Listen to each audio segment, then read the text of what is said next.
Court के ऊपर 4 supreme court के सिटिंग जजेस ये कह रहे हैं कि हमारे ऊपर दबाव है, जनता आए हमें बचाए। हम लोग बार बार ये बात कह रहे हैं कि 20% काम आज कभी भी किसी वीकर सेक्शन का 20% काम सिर्फ कोर्ट से हो सकता है। 80% अगर किसी ने न्याय लेना है तो सड़क पे आंदोलन करना पड़ेगा। अब हमारी बात ही नहीं समझ पा रहे हम। Legal issue is if you are avoided by the law, then you can take the recourse of the law. High Court and Supreme Court is there. So have you taken any recourse of the law? हम यहाँ पे 1 घंटे से खड़े हैं सब कि हमारी कंप्लेंट लिख लो। SC/ST एक्ट ये कहता है कि तुरंत लिखनी चाहिए, CRPC ये कहता है कि तुरंत लिखनी चाहिए FIR, नहीं लिख रहे। ड्यूटी ऑफिसर साहब ये कह के मैं SHO साहब से और अपने सीनियर ऑफिसर से बात करके अभी आ रहा हूँ 1 मिनट में। उसके बाद आज अब 1 घंटा हो गया, वो है ही नहीं यहाँ पे। ड्यूटी ऑफिसर साहब जो हैं वो अपनी सीट छोड़ के चले गए। ये इस देश में हो क्या रहा है, ये मैं आम नागरिकों से क्या है कि नीलम बोध अलग हैं, डॉक्टर रितु अलग हैं, एक है वाइडर विजन। आप ये मानिए कि जो बहुजन समाज के लोग आज बोध नहीं बने, अब पूरे भारत के अंदर देखिए मुस्लिमों पे कोई अत्याचार होता है, दुनिया का हर मुस्लिम एक हो जाता है, उन्हें ओपेक से चेतावनी मिलती है, उन्हें UAE से चेतावनी मिलती है और अंततः भारत के प्रधानमंत्री और गृह मंत्री जो घुटनों पर आ जाते हैं। परंतु भारत का जो शेड्यूल कास्ट वर्ग है उसके ऊपर अगर अत्याचार होता है तो दुनिया को ये लगता है कि किसी चूड़े पर अत्याचार हो रहा है, किसी चमारों पर अत्याचार हो रहा है, किसी धोबी पे अत्याचार हो रहा है। परंतु जब हम बौद्ध बनेंगे और हमारी पहचान एक होगी, एक हमारी आइडेंटिटी होगी, तो मैं बता दूं कि दुनिया के जो 45 बौद्ध देश है वो आपके साथ होंगे। अब जहाँ तक मेरी जानकारी में है अभी तक ये लोग जेल नहीं गए हैं और मेरा एक बहुत क्योंकि पीड़ा है मेरे अंदर भी, मैं इसलिए सवाल पूछ रही हूँ। जब रितु आंदोलन करती है तो तमाम बहुजन समाज के लोग या अधिवक्ता लोग पहुंच जाते हैं, लेकिन वहीं जब एक बहुजन समाज की एक और बेटी जिसका नाम है नीलम बोध जो लगातार 22 दिन तक गोरखपुर सलाखों के बीच में मानसिक प्रताड़ना झेलती है, तब ये समाज क्यों नहीं बोलता? देखिए नीलम जी, मैं आपको एक बात बताऊं, ये शायद आपको ये बात अजीब लगेगी, बहुजन समाज को भी लाइमलाइट चाहिए लड़ाई के लिए। अब ये देखिए कि नीलम के साथ क्यों नहीं पूछता, मैं इंडिविजुअली मैं बात करता हूँ कि नीलम बोध जी के साथ क्यों नहीं पूछते, डॉक्टर रितु के साथ क्यों आ जाते हैं। ये बहुजन समाज अनपेड लेबर है। नमस्कार, आप देख रहे हैं NV News 24/7 नीलम बोध के साथ। साथियों, कड़कड़ाती ठंड है और इस कड़कड़ाती ठंड में आप देख पा रहे हैं हम हैं बुराड़ी थाने पर, और बुराड़ी थाने में आज जो प्रकरण हुआ है उसी को लेकर मैं चर्चा करूं, क्योंकि हम देख रहे हैं कि जब से भारतीय जनता पार्टी की सरकार पूर्ण बहुमत के साथ में केंद्र में स्थापित हुई है, लगातार दलितों पर कहीं ना कहीं अत्याचार शोषण बढ़ रहे हैं। दलित जब आंदोलन करते हैं तो कहीं ना कहीं उन्हें जो पुलिस प्रशासन है उसकी तानाशाही का सामना करना पड़ता है। साथियों, ज़्यादा समय नहीं बिताया, अभी पिछले दिनों जिस तरह से आप सबको पता है कि गोरखपुर में एक आंदोलन हुआ और उसमें 22 दिन गोरखपुर सलाखों के पीछे में रहकर आई, और अभी जिस तरह से कहर टूटा है बहुजन समाज की बेटी प्रोफेसर रितु पर, तो उनको यहाँ पर आज लेकर आया हो गया है और तमाम बहुजन समाज के युवा हैं उनको भी यहाँ पर लेकर आए। तो आइए एक बार उन्हीं से जानने का प्रयास करेंगे। और यहाँ पर मेरे साथ में संतोष जी है, थोड़ा सा मैं उनसे जुड़ना चाहूँ क्योंकि वो काफ़ी समय से हैं। संतोष जी, क्या गतिविधियाँ रही हैं अब तक? मैं लगभग दिल्ली विश्वविद्यालय गेट नंबर 4 से सुबह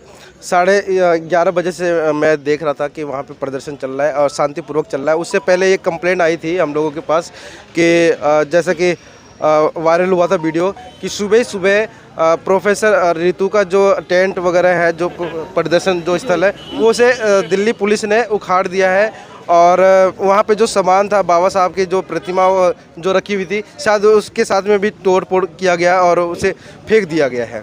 तो ये देख करके हम जितने भी पत्रकार थे वहाँ पे पहुँचे और देखा तो शायद वहाँ पे मतलब कि देखा तो वहाँ पे कुछ भी नहीं था, ऐसा कुछ भी नहीं था। जो पहले टेंट वेंट थे वो सब कुछ वहाँ पे नदारद थे।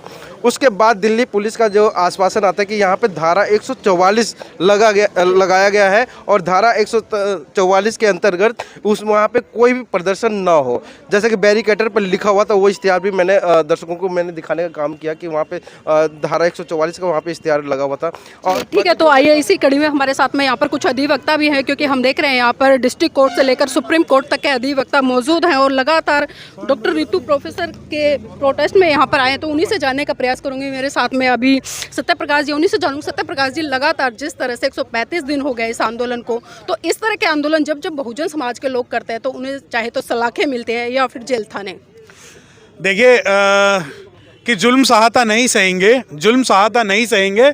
सर भी बहुत हैं, धड़ भी बहुत है, लड़ते चलेंगे, मरते चलेंगे, कटते चलेंगे, पर बढ़ते चलेंगे। तो बहुजन समाज के जितने भी आंदोलन होते हैं उन्हें तैयार रहना चाहिए कि झंडे के साथ डंडा उन्हें खाना है। तो जो आंदोलन ये सोचते हैं कि इनके पास ये कुछ नहीं करेंगे, हम इन्हें मार भी सकते हैं, हम पीट भी सकते हैं, हम जेल में भी डाल सकते हैं, मैं बता दूं कि जलते घर को देखने वाले फूस का चप्पर आपका है, कि जलते घर को देखने वाले फूस का चप्पर आपका है, उसके पीछे तेज हवाएं आगे मुकद्दर आपका है। और तेरे कत्ल पे मैं भी चुप था, मेरा नंबर अब आया, और मेरे कत्ल पे तू भी चुप है, अगला नंबर आपका है। तो जिन लोगों को ये लगता है कि बहुजन समाज के आंदोलन कुचल के, बहुत सारे पुलिस वाले भी खुश होते हैं, बहुत सारे संगठन वाले भी खुश होते हैं कि नहीं नहीं हमने अनुसूचित जाति का आंदोलन कुचल दिया, हमने मुसलमानों का आंदोलन कुचल दिया, हमने इनका आंदोलन कुचल दिया, हमने महिलाओं का आंदोलन कुचल दिया। तो मैं बता दूं कि अगर जो शेर को अगर खून पिलाओगे तो आपको भी खाएगा। आज ये देखिए कि बहुजन समाज के लिए आंदोलन कुचलना ये आज साल 2 साल 5 साल की बात नहीं है, हजारों साल से हम लड़ते आ रहे हैं, क्योंकि इन्हें डर लगता है हमारे लड़ने से, इन्हें किसी चीज़ से डर नहीं है। अब जब आंदोलन की बात है, आपने कहा कि हमारे पत्रकार भी जेल जाते हैं, हमारी डॉक्टर रितु भी जेल गई है, लक्ष्मण यादव भी जेल गए हैं, प्रोफेसर साहब भी जेल गए हैं, तो बहुत सारे लोग, आप देखिए ये दिल्ली में रह रहे हैं। अगर ये इन्हें लगता है कि दिल्ली का डर दिखा के, दिल्ली पुलिस का डर दिखा के बहुजन समाज के आंदोलन को ख़त्म कर देंगे, तो मैं बता दूं कि बहुजन समाज के एडवोकेट, मैं बीइंग एडवोकेट को अगर रिप्रेजेंट कर रहा हूँ, अभी हम मरे नहीं हैं। सर अभी आपने जिस तरह से कहा कि डॉक्टर रितु भी जेल गई हैं, प्रोफेसर लक्ष्मण भी जेल गए हैं, और भी लोग जेल गए हैं, लेकिन मेरा सवाल ये है, जहाँ तक मेरी जानकारी में है अभी तक ये लोग जेल नहीं गए हैं, और मेरा एक बहुत, क्योंकि पीड़ा है मेरे अंदर भी, मैं इसलिए सवाल पूछ रही हूँ। जब रितु आंदोलन करती है तो तमाम बहुजन समाज के लोग या अधिवक्ता लोग पहुँच जाते हैं, लेकिन वहीं जब एक बहुजन समाज की एक और बेटी जिसका नाम है नीलम बोध, जो लगातार 22 दिन तक गोरखपुर सलाखों के बीच में मानसिक प्रताड़नाएं झेलती है, तब ये समाज क्यों नहीं बोलता? देखिए नीलम जी, मैं आपको एक बात बताऊं, ये शायद आपको ये बात अजीब लगेगी, बहुजन समाज को भी लाइमलाइट चाहिए लड़ाई के लिए। अब ये देखिए कि नीलम के साथ क्यों नहीं पूछता, मैं इंडिविजुअली मैं बात करता हूँ कि नीलम बोध जी के साथ क्यों नहीं पूछते, डॉक्टर रितु के साथ क्यों आ जाते हैं। ये बहुजन समाज अनपेड लेबर है, बहुजन समाज अनपेड लेबर है। अगर उनके पास नीलम बोध या डॉक्टर रितु के आंदोलन में शामिल होने की बात होगी तो शायद वो ना नुकर करें, परंतु वहीं एक वर्ग की अगर आंदोलन होगा तो ये छाती चढ़ा के उस वर्ग का बहुजन आंदोलन के नाम पे समर्थन करते हैं। मुझे ये बताओ, आप बहुजन राजनीति की बात करते हो, बहुजन आंदोलन की बात करते हो, मैं अनुसूचित जाति के आंदोलन की बात करता हूं। अगर मेरे पास कोई शेड्यूल कास्ट का कोई आंदोलन की बात है तो जाहिर बात है, ये हमारी गलती है, मेरी गलती है कि अगर मैं डॉक्टर नीलम बोध के साथ नहीं खड़ा, ये मेरी गलती है अगर मैं डॉक्टर रितु के साथ नहीं खड़ा। परंतु अगर मैं लक्ष्मण यादव के आंदोलन में जाता हूँ या किसी दूसरे के आंदोलन में जाता हूँ तो शायद ये बात सही नहीं है, क्योंकि मुझे चूज करना पड़ेगा कि मेरा घर कौन है, मेरा बहन कौन है, मेरा अपना परिवार कौन है, मेरे आंदोलन क्या है। मैं अपने घर में अगर आग लगी होगी और दूसरे के घर में आग लगी है तो सबसे पहले मैं अपने घर का ही आग बुझाऊंगा। लेकिन आज हम देख रहे हैं कि बहुजन समाज है, उसमें भी तमाम गुट बने हैं। डॉक्टर रितु अगर आंदोलन करती है तो दूसरा गुट कहता है कि डॉक्टर रितु किसी अन्य पार्टी से आते हैं। नीलम बोध जेल जाती है तो कहते हैं कि वो बसपा के समर्थक है, इसलिए हम नहीं बोलेंगे। कोई और आंदोलन करता है तो वो कहते हैं कि वो किसी और पार्टी से। तो क्या बहुजन समाज के जो लोग इस तरह से प्रताड़ना झेलते, कि वो खाली ये प्रताड़ना झेलते रहेंगे सिर्फ पार्टियों के नाम पर या संगठनों के नाम पर? बिल्कुल आपकी बात से पूर्णतः 100% सहमत हूं। एक होता है नैरो विजन। नैरो विजन क्या है कि नीलम बोध अलग हैं, डॉक्टर रितु अलग हैं। एक है वाइडर विजन। आप ये मानिए कि जो बहुजन समाज के लोग आज बौद्ध नहीं बने, अब पूरे भारत के अंदर देखिए मुस्लिमों पे कोई अत्याचार होता है, दुनिया का हर मुस्लिम एक हो जाता है, उन्हें ओपेक से चेतावनी मिलती है, उन्हें यूएई से चेतावनी मिलती है और अंततः भारत के प्रधानमंत्री और गृह मंत्री जो घुटनों पर आ जाते हैं। परंतु भारत का जो शेड्यूल कास्ट वर्ग है उसके ऊपर अगर अत्याचार होता है तो दुनिया को ये लगता है कि किसी चूड़े पर अत्याचार हो रहा है, किसी चमारों पर अत्याचार हो रहा है, किसी धोबी पर अत्याचार हो रहा है। परंतु जब हम बौद्ध बनेंगे और हमारी पहचान एक होगी, एक हमारी आइडेंटिटी होगी, तो मैं बता दूं कि दुनिया के जो 45 बौद्ध देश है वो आपके साथ होंगे, क्योंकि उन्हें लगता है कि अगर सत्यप्रकाश गौतम और नीलम बोध जो है बहुजन समाज पार्टी की बात करते हैं तो ये एंटी सोशल एलिमेंट है इस समाज के, वो कुछ भी हो जाए। तो अभी और बता दें कि ये कितनी देर से ड्यूटी ऑफिसर साहब अपनी सीट छोड़ के चले गए, क्या हो रहा है देश में? अच्छा ये आपसे सर आ जाओ।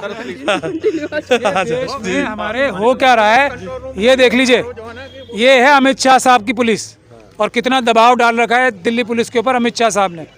हम यहाँ पे 1 घंटे से खड़े हैं सब कि हमारी कंप्लेंट लिख लो। SC/ST एक्ट ये कहता है कि तुरंत लिखनी चाहिए, CRPC ये कहता है कि तुरंत लिखनी चाहिए FIR, नहीं लिख रहे। ड्यूटी ऑफिसर साहब ये कह के कि मैं SHO साहब से और अपने सीनियर ऑफिसर से बात करके अभी आ रहा हूँ 1 मिनट में। उसके बाद आज अब 1 घंटा हो गया, वो है ही नहीं यहाँ पे। ड्यूटी ऑफिसर साहब जो हैं वो अपनी सीट छोड़ के चले गए। ये इस देश में हो क्या रहा है? ये मैं आम नागरिकों से कह रहा हूँ, ये इस देश में हो क्या रहा है? पुलिस के ऊपर इतना दबाव अमित शाह साहब ने क्यों बना रखा है कि एफआईआर नहीं करनी, अपना कानून पालन नहीं करना, वरना मैं तुम्हें नौकरी से निकाल दूंगा। ये पुलिस के अधिकारियों के साथ कर क्या रहे हैं अमित शाह साहब? जागिए देशवासियों, जागिए। ऐसे कोई हम आपके मौलिक अधिकारों का हनन हुआ, क्या आपने दिल्ली हाई कोर्ट या सुप्रीम कोर्ट में रिपोर्ट किया? नहीं, मौलिक अधिकारों का हनन अभी हम यहाँ तो देख लें, यहाँ पहले हम सबूत तो इकट्ठे कर लें कि अमित शाह साहब ने कैसा आतंक मचा रखा है, पुलिस कितनी डरा रखी है अमित शाह साहब ने। पहले उसके सबूत आप लोग देखिए ना, आप तो जर्नलिस्ट हैं ईमानदार। 31 दिन जो है धरने पर बैठे थे, तो वो भी कहीं ना कहीं इलीगल प्रोविजंस को मतलब जो है वहाँ पे अडॉप्ट किया प्रोसीजर को जो है पुलिस ने जो है, तब उसके खिलाफ आप कहीं गए उसमें हाई कोर्ट या सुप्रीम कोर्ट? नहीं, 136 दिन बैठे थे, लेकिन पुलिस ने हमें कभी बताया नहीं कि इलीगल है, आज तक नहीं बताया कि इलीगल है प्रोटेस्ट वो। आप जिस अरेस्ट के लिए बैठे थे वहाँ पर, अगर वो लीगल था, अगर वो प्रिंसिपल का जो लीगली अरेस्ट होना चाहिए था, हाँ, और अगर पुलिस ने अरेस्ट नहीं किया तो उसके खिलाफ जो है आप किसी कोर्ट में, हाई कोर्ट या सुप्रीम कोर्ट गए? सब में गए हुए हैं हम। तो वहाँ से क्या हुआ? वहाँ पे देखिए, भारत के जो कोर्ट्स हैं उनके 4 सुप्रीम कोर्ट के सिटिंग जजेस एक बात बोल चुके हैं कि हम पे दबाव है। जब सुप्रीम कोर्ट के जजेस ये बोल रहे हैं हम पे दबाव तो है, एक जनरल बात कह रहे हैं आप जो है, ये लीगल बात है। अगर आप हाई कोर्ट गए तो वहाँ से ऑर्डर आया होगा, सुप्रीम कोर्ट गए तो वहाँ से ऑर्डर आया होगा, तो उसमें सुप्रीम कोर्ट क्या कह रही है, हाई कोर्ट क्या कह रही है आपको लेकर, आपके इशू को लेकर? मैं वही, अगर आप मुझे बोलने दें, सविता राय को अरेस्ट नहीं अगर किया। आप मुझे बोलने दें तो मैं बोल पाऊंगा ना। मैं आपको बड़ी बात बता रहा हूँ जिसके तहत ये सारी छोटी बातें हो रही हैं। जब सुप्रीम कोर्ट के ऊपर 4 सुप्रीम कोर्ट के सिटिंग जजेस ये कह रहे हैं कि हमारे ऊपर दबाव है, जनता आए हमें बचाए, हम लोग बार बार ये बात कह रहे हैं कि 20% काम आज कभी भी किसी वीकर सेक्शन का 20% काम सिर्फ कोर्ट से हो सकता है। 80% अगर किसी ने न्याय लेना है तो सड़क पे आंदोलन करना पड़ेगा। अब हमारी बात ही नहीं समझ पा रहे हम। That is political issue. Legal issue is if you are avoided by the law, then you can take the recourse of the law. High Court and Supreme Court is there. So have you taken any recourse of law? नहीं, यही हम आपको बार बार समझाने की कोशिश कर रहे हैं और आपकी आम जनता को भी। रिकॉर्ड्स ऑफ लॉ क्या होता है? आपका प्रोटेस्ट था वो लीगल था या वो एक पॉलिटिकल इशू था? अगर पॉलिटिकल इशू, आप पॉलिटिकल इशू को क्या समझते हैं? ये पॉलिटिकल इशू मैं आपको बता रहा हूँ कि 4 सुप्रीम कोर्ट के जजेस जो हैं वो प्रेस कॉन्फ्रेंस कर रहे हैं अपने बैठ के। ये मैं आपको पॉलिटिकल इशू बना रहा हूँ, ये मैं आपको संवैधानिक इशू बता रहा हूँ। देश का संविधान खतरे में। पॉलिटिकल क्या होता है इशू? पॉलिटिकल, आप जो 156 में कोई पिटीशन फाइल करते हैं एमएम के पास में, if it is rejected then you have to take the recourse of अगर जज ये कह रहा है फिर आप High Court then Supreme Court. मुद्दे से मत भटकिए, ना भटकने दीजिए, ना मुझे भटकने दीजिए, क्योंकि मैं भटकूंगा नहीं। आप कितना भी पूछ लें मुझसे। जब जजेस ये कह रहे हैं हम पे दबाव है, फिर भी आप कह रहे हैं कि पहले 156(3) डालो, उसकी रिवीजन डालो, उसकी हाई कोर्ट में जाओ, उसके बाद सुप्रीम कोर्ट में जाओ। भी कोर्ट नहीं जाएंगे? नहीं, कोर्ट जाएंगे। 20% काम कहाँ से हो? यहाँ पे ड्यूटी ऑफिसर को हाँ। रहे हैं, तो ये भी तो लीगल प्रोसीजर है ना। ये कोर्ट की और कानून की फिर आपको कोर्ट के बारे में मैं थोड़ा आपको समझा दूं और आपके दर्शकों को भी आपके माध्यम से। कोर्ट एक हिस्सा है हमारे संविधान के तहत जो सिस्टम बनाया है ना बाबा साहब ने, उसका एक छोटा सा हिस्सा है कोर्ट।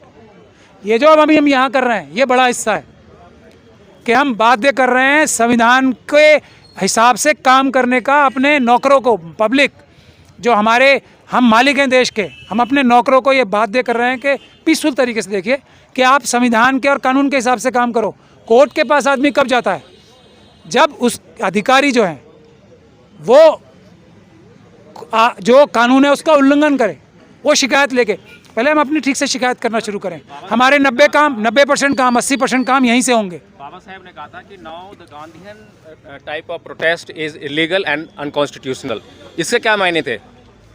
देखिए, ये आप दिखाइए बाबा साहब ने कहा था। जब कॉन्स्टिट्यूशन जो है लागू हो गया देश में, और कॉन्स्टिट्यूशन के अंदर जो the citizens have the right to exercise their vote, तो अगर आपने अब तक जो है वोट को जो है एक्सरसाइज ही नहीं किया है अच्छी तरह से, तो आप कैसे कह सकते हैं कि हमारे जो राइट्स हैं वो इस तरह से हम हासिल कर लेंगे? वोट को एक्सरसाइज करने दे रहे हैं, ईवीएम के माध्यम से वो भी छीन लिया। ईवीएम एक इशू हो सकता है। इशू है एक। ईवीएम तो अभी मैं यही कह रहा हूँ आपको के बाद एक आंदोलन जो कांसीराम जी ने चलाया था उसका असर देखने को मिला, जो कि जन आंदोलन था, जमीन पर आंदोलन था, और उसके कारण जब बहुत लार्ज स्केल पे जो है लोग जागे और वोट देकर आए जहां उनको वोट करना चाहिए था। लेकिन आपके हिसाब से जो काशीराम जी ने किया वो गैर संवैधानिक था, ऐसा बाबा साहब ने कहा है? नहीं, गैर संवैधानिक नहीं था, लेकिन उन्होंने जो किया, उन्होंने अपने लोगों को वोट देना सिखाया कि कहाँ पर वोट देना है, और हम अभी जो है यही नहीं सिखा पा रहे हैं कि हमें वोट कहाँ देना है। काशीराम जी की पूरी जिंदगी निकल गई आंदोलन करते हुए, उसके बाद कहीं वोट देना सिखाने की बात की थी उन्होंने? तो आंदोलन जो है बाबा साहब ने ही तो ये हथियार दिया है हमें। ये कौन इस तरह की बातें लोगों को सिखाता है, हमारे समझदार लोगों को भी? आर्टिकल 19 बाबा साहब ने क्यों रखा था? इसीलिए ना कि पीसफुल प्रोटेस्ट के लिए। देश की जनता को सुप्रीम कोर्ट का मालिक क्यों बनाया था? ये क्योंकि संविधान में सुप्रीम कोर्ट भी नीचे है। सुप्रीम कोर्ट नहीं है, सुप्रीम कोर्ट सुप्रीम नहीं है, सॉरी, सिर्फ अदालतों का सुप्रीम है वो। उसके ऊपर एक और सुप्रीम है भारत की, देश की जनता, बाबा साहब ने बनाई है ये। बाबा साहब को मिसकोट करके गलत भ्रांतियां फैला के बाबा साहब के बारे में इस तरह की बातें, बाबा साहब ने सबसे बड़ी ताकत एक वोट की दे के सुप्रीम कोर्ट को जनता के नीचे किया है, पार्लियामेंट को जनता के नीचे किया है। तो आंदोलन को सबसे ऊपर किया है बाबा साहब नहीं, और बाबा साहब से बड़ा आंदोलनकारी भी कोई नहीं था। वकील साहब एक आखिरी सवाल लेना चाहूंगी, अगर एफआईआर नहीं होती है तो क्या करेंगे? बाबा साहब से बड़ा आंदोलनकारी कौन था? बाकी लोगों की तो पब्लिसिटी ज्यादा हुई। महाड़ आंदोलन किसने? अब तो वकील साहब मजबूरी बन गई है ऐसा आंदोलन करने की। नहीं, महाड़ आंदोलन किसने शुरू किया था? सर मुद्दे पे आते हैं, मुद्दे पे। मुद्दा यही है, बाबा साहब ही मुद्दा है, उसके अलावा वकील साहब, अगर एफआईआर नहीं होती है तो क्या करेंगे?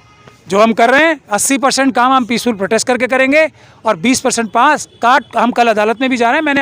मैं आपको बता दूं आपकी बात का जवाब, क्योंकि महत्वपूर्ण जवाब देना ज़रूरी था। वो जनता भ्रमित हो जाएगी अदालतों के ऊपर एकदम टोटल डिपेंड होके। अदालतों में केस इतने लंबित हैं, लोग दब जाएंगे उन फाइलों के नीचे। अदालत जाने की ज़रूरत ही नहीं पड़नी चाहिए। हम जो हमारे नौकर हैं, सरकारी अधिकारी, जो चीफ सेक्रेटरी हैं, उसको बाध्य करें पीसफुल प्रोटेस्ट के जरिए कि तुम कानून के हिसाब से काम करो। क्यों जाएंगे हम अदालत? अभी सुप्रीम कोर्ट के जज साहब ने कहा रिटायर होने से पहले कि ऑपोजिशन का काम हमसे मत कराइए। तो मैं डॉक्टर रितु के केस के बारे में बता दूं, हमने 156(3) डाल के आईओ चेंज कराया, लेकिन उन सब में हमने ये कहा कि इसमें डीसीपी साहब और कमिश्नर साहब को अरेस्ट होना चाहिए। डीसीपी और कमिश्नर साहब को डॉक्टर रितु के केस में वो इशू लंबित है, लेकिन अदालतों में क्या दिक्कत है? तारीख पे तारीख, और उसके बाद दबाव, तो उसमें लग जाएंगे 20 साल। डॉक्टर रितु को न्याय कहाँ जाएगा? इसीलिए ये है तुरंत न्याय जिसके लिए हम यहाँ लड़ रहे हैं, और ये हर जगह होगा। डॉक्टर रितु का प्रोटेस्ट, दुनिया की कोई ताकत वहीं गेट नंबर 4 पे होने से, दुनिया की कोई ताकत, जितना दम है ना अमित शाह साहब अपने में, पूरा लगा लीजिएगा, प्रोटेस्ट वहीं होगा।